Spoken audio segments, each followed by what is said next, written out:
Envoie-moi 1500 € pour le bal de promo. Maman dit que tu en as largement assez.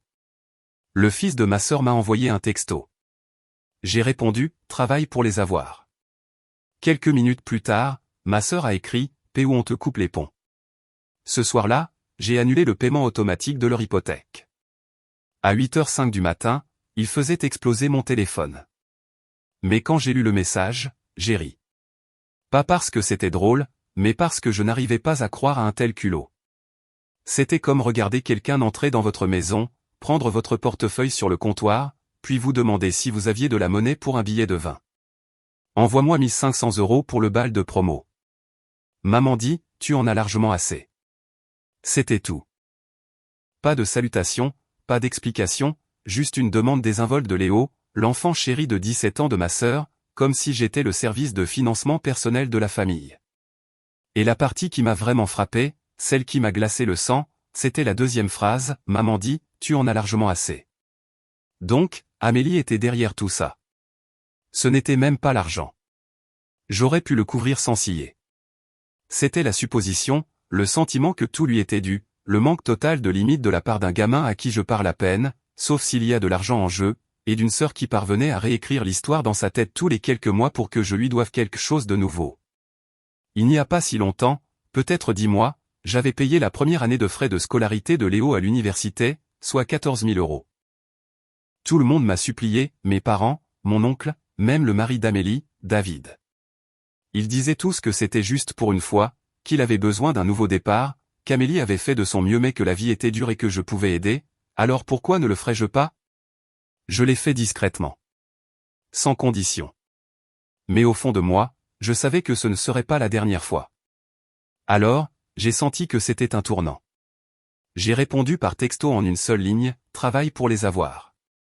Je n'ai pas expliqué. J'ai juste appuyé sur envoyer et posé mon téléphone.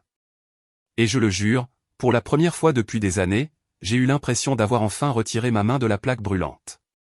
Pas 5 minutes plus tard, Amélie m'a envoyé un texto elle-même. Paie ou on te coupe les ponts. Juste comme ça. Sans contexte. Comme si elle pensait qu'elle avait encore ce genre de pouvoir sur moi. Comme si mon monde allait s'effondrer si elle arrêtait soudainement de me parler. C'était fou. Je suis resté assise à le relire, sentant quelque chose se mettre en place dans mon cerveau. Pas de la colère, juste de la clarté. Ce soir-là, je me suis connecté à mon compte bancaire et j'ai annulé les paiements automatiques de leur hypothèque. Je la couvrais depuis plus de 6 mois après qu'Amélie m'eût dit que David avait subi une sorte de chirurgie d'urgence et ne pouvait pas travailler. Je n'ai jamais vu de facture d'hôpital, je n'en ai jamais demandé. J'ai juste payé parce que c'est ce que j'avais toujours fait. Amélie avait besoin. Je donnais. C'était le rythme de notre relation. À 8h05 le lendemain matin, j'avais 5 appels manqués, Amélie, David, et même un de ma mère. Je les ai tous laissés aller sur la messagerie vocale. Puis sont venus les textos. D'abord la confusion, puis les insultes. Léo a dit que j'étais juste une autre, fausse tante qui ne soutient pas les rêves. Amélie m'a accusé d'abandonner la famille. David, qui restait habituellement en dehors de ça, a demandé s'il y avait une sorte d'erreur. Je n'ai répondu à aucun d'eux. Et puis Amélie m'a envoyé un message vocal. Je l'ai écouté une fois juste pour m'assurer que j'avais bien entendu. Tu penses que c'est fini? Tu viens de te faire l'ennemi de la famille. Ennemi, pas sœur. Pas la personne qui a payé pour l'éducation de son fils. Pas celle qui a couvert ses factures pendant plus d'1 an. Juste une méchante maintenant parce que j'avais enfin dit non. Ça aurait dû me mettre en colère. Au lieu de ça, ça a rendu les choses très, très simples. Elle voulait une guerre? Elle allait en avoir une. Le temps de finir mon café du matin, Amélie avait déjà tiré son premier coup public. Son statut Facebook était un chef-d'œuvre vague et passif-agressif, c'est drôle comme les gens qui ont le plus à donner sont les premiers à se retenir. La trahison vient toujours de ceux qui sont les plus proches. Leçon apprise. Des dizaines de j'aime. Une série de commentaires de sa garde rapprochée habituelle, principalement d'anciennes camarades de classe, des femmes de son club de lecture et des gens qu'elle n'avait pas vus depuis des années. Toutes commentant des choses comme « Tu mérites mieux, ma belle » et « Élimine la toxicité ». Une femme que je ne reconnaissais même pas a écrit « La famille n'est qu'un mot ». Protège ta paix. C'était risible. Aucune d'entre elles ne savait de qui elle parlait vraiment, mais moi si. Et à en juger par la façon dont ma cousine Chloé m'a envoyé une capture d'écran avec un emoji popcorn et les mots « On dirait que quelqu'un n'a pas eu son argent pour le bal », elle aussi le savait. Je n'allais pas entrer dans son jeu, me suis-je dit. Je n'étais même pas surprise. C'était le jeu préféré d'Amélie, la victimisation sous les projecteurs. Je l'avais déjà vu. Quand son propriétaire l'a expulsée, elle n'avait eu aucun avertissement. Quand David a perdu son emploi, elle a tout sacrifié. Et quand Léo n'a pas été accepté à la Sorbonne, c'est parce que le système est truqué. Il y avait toujours quelqu'un à blâmer, et ce n'était jamais elle. Mais je sentais que quelque chose changeait. Et je pense qu'elle le sentait aussi, car le même après-midi, elle a envoyé un texto de groupe, pas seulement à moi, mais à toute la famille. Elle a écrit « C'est déchirant de réaliser avec quelle facilité certaines personnes vous jettent quand elles ont fini de vous utiliser pour leur propre ego. J'espère que personne d'autre dans cette famille ne se retrouvera jamais abandonné comme je le suis. Je suis restée assise à regarder mon téléphone, attendant que quelqu'un réponde. Non pas parce que j'avais besoin qu'on me défende, j'avais depuis longtemps dépassé ce stade, mais par curiosité, parce que je voulais savoir quelle partie de cette famille croyait encore à son drame. Rien. Pas une seule réponse. Ni de nos tantes, ni de nos cousins, ni de personne. Juste le silence.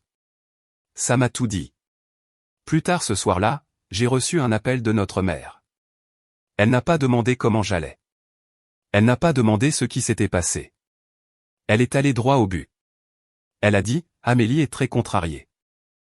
Elle dit que tu l'as humilié devant Léo et que cela a provoqué une énorme rupture entre lui et David. J'ai demandé de quelle humiliation elle parlait. Tout ce que j'ai fait, c'est dire à son fils de travailler pour son argent de bal. Notre mère a juste soupiré et a dit, je ne veux pas me mêler de ça. J'aimerais juste que vous arrêtiez de vous disputer toutes les deux. Mais ce n'était pas une dispute. Une dispute se produit entre égaux.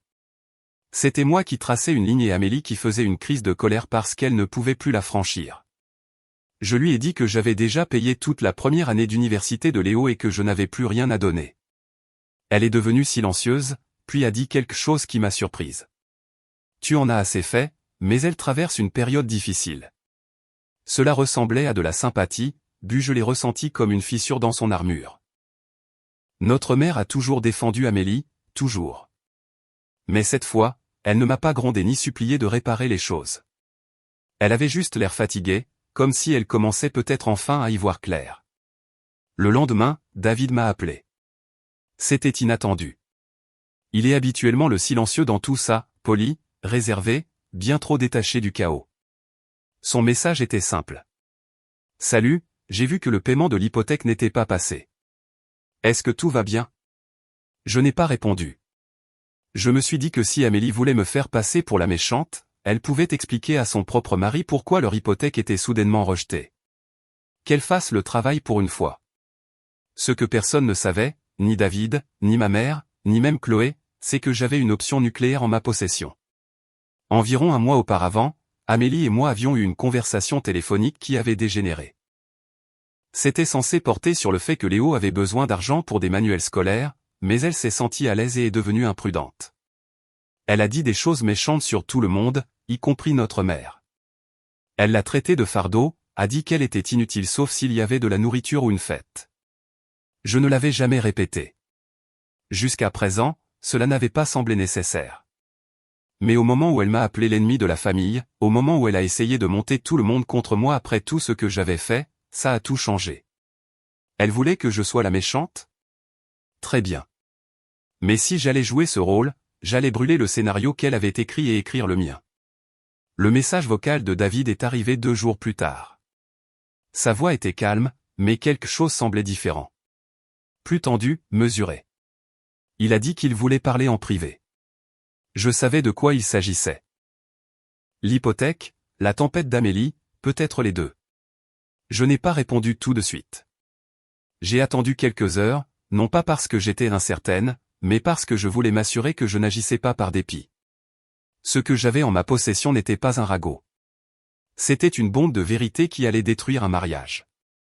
Et pendant des années, je me suis dit que ce n'était pas mes affaires. Mais ça, C'était avant qu'Amélie ne fasse de moi sa méchante personnelle. Avant qu'elle n'utilise Léo comme une arme. Avant qu'elle n'essaie de retourner toute la famille contre moi avec un texto de groupe et quelques statuts dramatiques. Alors, j'ai rappelé David. Nous n'avons pas perdu de temps. Il a demandé si j'avais annulé le paiement automatique de l'hypothèque. Je lui ai dit oui. Il a demandé pourquoi. Je lui ai dit la vérité, l'argent du bal, les frais de scolarité, la pression, la manipulation.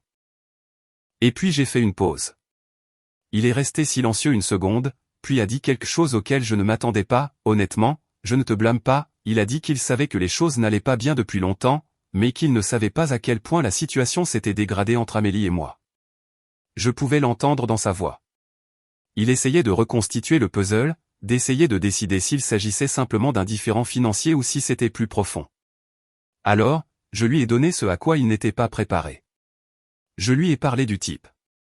Amélie l'avait mentionné en passant lors de cette même conversation téléphonique où elle avait démoli notre mère. Elle avait dit quelque chose sur le besoin de prendre ses distances avec David, qu'elle parlait à quelqu'un qui écoute vraiment. J'ai insisté, et elle est devenue désinvolte. Elle a dit que c'était juste un ami, quelqu'un de sa salle de sport.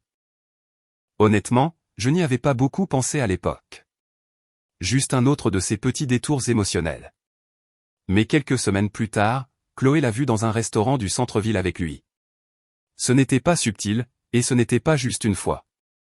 2 autres fois après ça, dans des endroits différents, toujours les soirs où elle disait qu'elle avait yoga ou une soirée entre filles. Chloé me l'a dit parce qu'elle pensait que David méritait de savoir.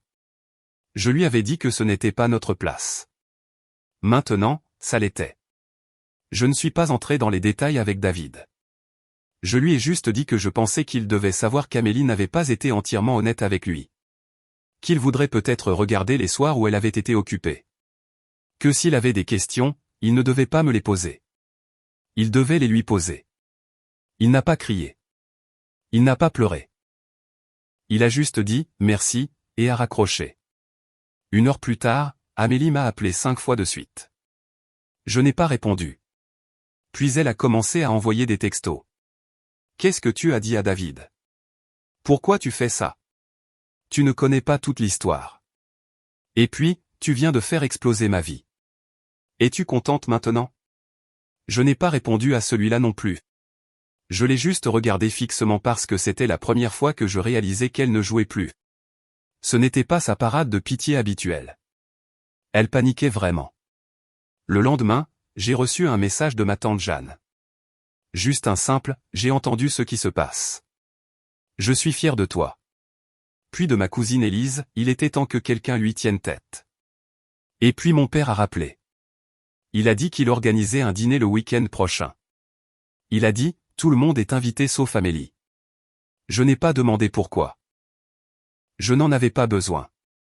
Amélie avait toujours cru que si elle parlait assez fort, était assez dramatique, assez manipulatrice, elle pouvait contrôler le récit. Mais maintenant, le récit était hors de son contrôle. 3 jours après avoir parlé à David, tout est devenu silencieux. Pas de texto, pas d'appel, pas même une publication énigmatique sur le Facebook d'Amélie. Cela seul aurait dû être suspect, mais j'étais trop épuisé pour m'en soucier. J'ai supposé qu'elle se réorganisait, essayant de trouver comment transformer la vérité en une autre version qui la ferait passer pour l'héroïne blessée. Puis, un mercredi après-midi, j'ai reçu un appel d'un numéro inconnu. Je l'ai laissé aller sur la messagerie vocale comme d'habitude. Quelques minutes plus tard, la transcription est arrivée. C'était Léo. Il semblait nerveux, pas en colère comme avant. Sa voix s'est brisée quand il a dit qu'il devait parler, que les choses allaient mal à la maison, que David ne parlait pas à sa mère, qu'il les avait entendus crier, et que son père était parti et n'était pas revenu cette nuit-là. Puis il a dit quelque chose que je ne m'attendais pas à entendre de sa part en 1 million d'années, je pense que je dois partir d'ici. C'était le même gamin qui m'avait traité de fausse tante, qui avait exigé 1 500 € comme si j'étais Amazon Prime. Le même qui m'avait dit un jour que l'université n'était qu'une formalité car il serait millionnaire à 25 ans quoi qu'il arrive. Et maintenant, il demandait de l'aide. Je ne savais pas quoi faire de ça. Une partie de moi voulait l'ignorer, laisser Amélie s'occuper de l'enfant chéri qu'elle avait élevé. Mais une autre partie de moi, peut-être celle qui se souvenait encore de l'avoir tenu dans ses bras quand il était tout petit, m'a dit de le rappeler. C'est ce que j'ai fait. Nous avons parlé pendant 20 minutes. C'était gênant. Il ne s'est pas excusé directement, mais il a tourné autour du pot. Il a dit qu'il ne comprenait pas vraiment ce qui se passait et qu'il avait juste répété ce que sa mère lui avait dit. Il avait l'air plus enfantin que jamais. Il a dit que David n'était pas rentré depuis 2 jours. Que Amélie avait pleuré toute la nuit, puis lui avait crié dessus le matin. Que personne ne leur parlait, que « maman n'arrête pas de dire que tout le monde l'a trahi ». Puis il a lâché quelque chose qui m'a fait sursauter. Il a dit « elle m'a dit que grand-mère est morte pour elle ». J'ai cligné des yeux. Quoi? Je lui ai demandé de répéter. Il l'a dit à nouveau, plus bas. Elle a dit que grand-mère est morte pour elle et que tu auras ce que tu mérites. C'est là que j'ai réalisé qu'Amélie n'était pas en train de perdre pied. Elle implosait et entraînait son fils avec elle. J'ai demandé à Léo où David était allé. Il a dit qu'il ne savait pas, mais que son père avait fait une valise et pris un dossier plein de documents du tiroir du bureau. Ça m'a glacé.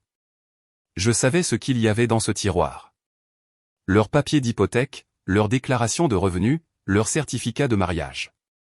David ne partait pas seulement, il se préparait à la guerre. Cette nuit-là, Amélie a finalement rompu son silence. Elle m'a envoyé une longue et chaotique série de textos qui commençaient par comment j'avais empoisonné sa famille, continuait sur comment toute la famille m'avait toujours préféré, pour finir d'une manière ou d'une autre sur le fait que c'était exactement comme au lycée quand je lui avais volé son petit ami. Pour information, je ne l'ai pas fait. Il est venu au bal avec moi après qu'elle l'ait ignoré pendant 2 semaines. Mais apparemment, Amélie ruminait ça depuis plus de 20 ans, attendant juste de l'utiliser comme une dernière cartouche. Je n'ai pas répondu. Au lieu de ça, j'ai appelé mon père, je lui ai tout raconté ce que Léo avait dit. Il est resté silencieux un moment, puis a dit « Elle va te blâmer jusqu'à ce qu'il n'y ait plus personne pour l'écouter ». Et je lui ai demandé « Et si elle entraîne Léo plus profondément? Et s'il recommence à la croire ?» Il a fait une pause, puis a dit « Alors il est temps de lui montrer ce que sont les conséquences ».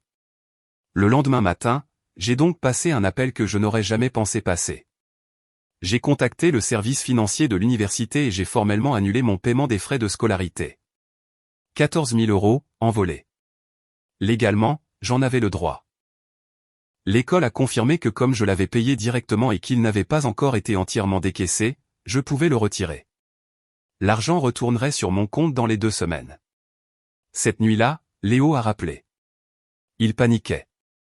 Il venait de recevoir un courriel de l'université disant que son paiement avait été révoqué et qu'il devrait régler le solde sous peine de perdre son inscription. Je n'ai pas crié. Je n'ai pas dit « je te l'avais bien dit ». J'ai juste dit « les actions ont des conséquences, Léo. J'espère que cela t'apprendra quelque chose ». Il n'a pas répondu. Il est juste resté silencieux, puis a raccroché. J'ai regardé mon téléphone pendant un long moment, sachant ce qui allait suivre, parce qu'Amélie venait de perdre son mariage, sa réputation, et maintenant l'avenir de son enfant chéri. Et pour une fois, elle ne pouvait pas rejeter la faute sur quelqu'un d'autre. Pas cette fois. Le vendredi, Amélie avait disparu de toutes les plateformes qu'elle utilisait comme un mégaphone. Son Instagram, parti, son Facebook, désactivé. Son tableau Pinterest plein d'énergie de tableaux de visualisation et de citations tachées de vin sur le pardon, disparu. Cette femme vivait en ligne. Si elle était silencieuse, cela signifiait qu'elle n'était pas seulement embarrassée. Elle était acculée. Au début, j'ai pensé qu'elle se réorganisait peut-être, planifiant un retour, probablement en préparant une nouvelle histoire larmoyante sur la façon dont j'avais volé sa vie. Mais ensuite, j'ai reçu un appel d'Élise, qui chuchotait comme si nous étions dans un roman policier. « Tu ne vas pas le croire », a-t-elle dit. Amélie s'est pointée chez grand-mère. Maintenant, gardez à l'esprit que la maison de grand-mère est à 2 heures de route, dans un quartier calme où il ne se passe jamais rien. Amélie n'y était pas allée depuis plus d'1 an. Elle disait toujours que grand-mère était coincée en 1982 et sentait la naphtaline et le maïs en conserve. Mais maintenant, elle était sur son paillasson, à l'improviste, tenant une bouteille de vin et tremblant. Grand-mère l'a laissée entrer, bien sûr. Elle est restée peut-être 15 minutes, assise sur le canapé à pleurer sur la trahison, la solitude familiale et le fait que personne ne comprenne ce que c'est d'être détesté par son propre sang. Puis, selon grand-mère, elle a essuyé ses larmes, a reversé le vin dans la bouteille, qui fait ça, et est partie. J'ai demandé à Élise si David était officiellement parti. Elle a hésité, puis a dit qu'il n'était pas seulement parti. Il avait pris des documents du tiroir du bureau. Je connaissais ce tiroir. C'est là qu'il gardait le contrat d'hypothèque, les déclarations de revenus, les relevés bancaires, l'acte de naissance de Léo, même un contrat de mariage qu'Amélie prétendait ne pas exister. Puis Élise a dit, tu devrais peut-être t'asseoir. David a engagé un avocat. Elle a fait une pause.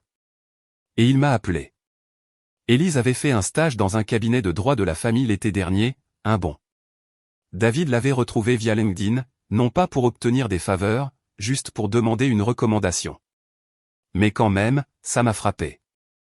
Amélie avait toujours fait en sorte qu'Élise se sente comme la plus faible de la famille, celle qui ne réussirait jamais dans le monde réel. Maintenant, c'était Élise qui aidait son mari à divorcer d'elle. C'est ce jour-là que c'est devenu réel. Amélie ne perdait pas pied. Elle coulait. Et elle ne savait pas nager sans entraîner quelqu'un avec elle. Puis Léo a rappelé. Son message était tremblant. On pouvait l'entendre dans sa voix. Il a dit que David était parti et ne reviendrait pas. Qu'il ne voulait plus être dans cette maison. Que Amélie avait complètement perdu la tête. Puis il a dit les mots que je ne m'attendais jamais à entendre de sa part, je me fiche des frais de scolarité. Je veux juste partir. C'était le même gamin qui m'avait dit un jour que l'université n'avait pas d'importance car il serait PDG à 24 ans. Maintenant, il ressemblait de nouveau à un adolescent, confus, fatigué et effrayé. Je n'ai pas mâché mes mots. Alors fais mieux. Pas d'excuses, pas de sermon, juste la vérité. Il n'a pas répondu. Ce week-end-là, le dîner de famille chez mon père a finalement eu lieu. Tout le monde est venu, tante, oncle, cousin. Ma mère est venue aussi, ce qui m'a surprise. Elle a apporté une tarte faite maison comme si de rien n'était, comme s'il n'y avait pas un nuage nucléaire planant sur la famille. Mais ce qui m'a le plus frappé, c'est l'atmosphère. C'était calme. Pas de tension, pas de pique passive-agressive, pas d'Amélie entrant dans la pièce en retard et bruyamment, transformant chaque histoire en la sienne. Juste des gens qui parlaient, mangeaient, riaient. Cela faisait des années que je n'avais pas ressenti autant d'aisance dans une pièce avec ma propre famille. Plus tard, alors que je faisais la vaisselle avec ma mère, elle a demandé doucement, elle a dit des choses terribles sur moi, n'est-ce pas? Je n'ai pas répondu. Je n'en avais pas besoin. Elle a hoché la tête lentement, ses mains toujours dans le lave-vaisselle. Je pouvais le voir sur son visage, la prise de conscience qu'Amélie avait brûlé le dernier pont qu'elle pensait toujours être là. Mardi, j'ai reçu un message de Chloé. Léo a emménagé avec David. Juste comme ça. Il avait fait ses valises, quitté la maison d'Amélie et était parti sans se battre. Chloé a dit que David gérait tout tranquillement, se concentrant sur l'affaire de la garde, restant calme et laissant Amélie s'effondrer toute seule. Je ne savais pas ce qui me choquait le plus, que Léo ait enfin vu la lumière, ou qu'il n'ait pas essayé de me culpabiliser pour revenir dans mes bonnes grâces. Peut-être que pour la première fois, il comprenait les dégâts que sa mère avait causés. Ou peut-être qu'il a simplement réalisé qu'être son enfant chéri signifiait se noyer avec elle. Quelques jours plus tard, j'ai reçu la confirmation officielle de l'université. Le remboursement de 14 000 € a été traité et retourné sur mon compte. Simple. Fait. Le même soir, Chloé m'a envoyé un texto. Dîner de famille le mois prochain. Tu viens? Pour rien au monde je ne le manquerai, ai-je répondu. Amélie n'était pas invitée. Léo n'était pas là non plus. Ni David. Ils avaient affaire à des avocats, à de la paperasse et à une femme qui avait passé des années à brûler toutes les cordes qu'on lui tendait. Pour la première fois depuis longtemps, la maison ressemblait à nouveau à une famille. Et la partie que je n'ai jamais dite à voix haute, celle qui m'a le plus touché, c'était ceci, je ne me sentais pas coupable, pas même un peu. Le dîner suivant a eu lieu chez Chloé. Les mêmes personnes, la même ambiance, un peu plus de rire cette fois. Un peu moins d'hésitation. La nourriture était de nouveau un repas à partage.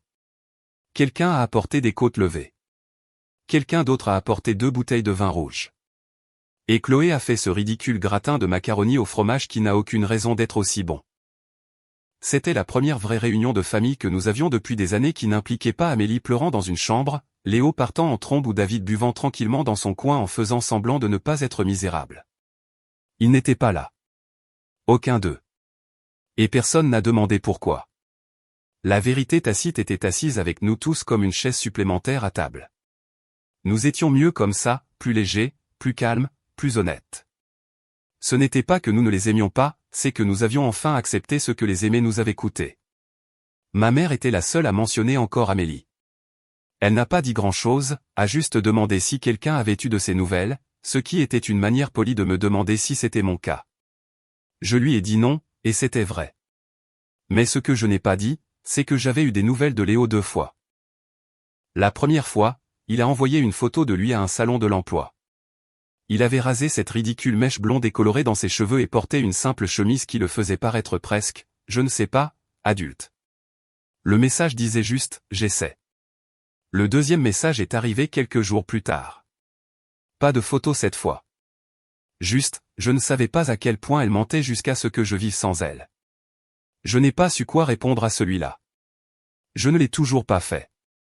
Je ne le ferai probablement pas. Certaines choses n'ont pas besoin de réponse. Elles ont juste besoin d'espace pour se décanter. Amélie, d'un autre côté, n'a pas dit un mot. Pas à moi. Pas à Chloé. Pas à mon père. Elle est devenue silencieuse de la manière dont les gens le font quand ils ont perdu le public pour lequel ils se donnaient en spectacle. J'ai entendu dire qu'elle avait essayé de lancer un Letchi, quelque chose sur la maternité célibataire, et le fait d'être abandonnée par une famille toxique. Il n'a jamais dépassé 280 €. Quelqu'un dans les commentaires a demandé pourquoi elle ne vivait pas avec son mari, et tout a disparu le lendemain.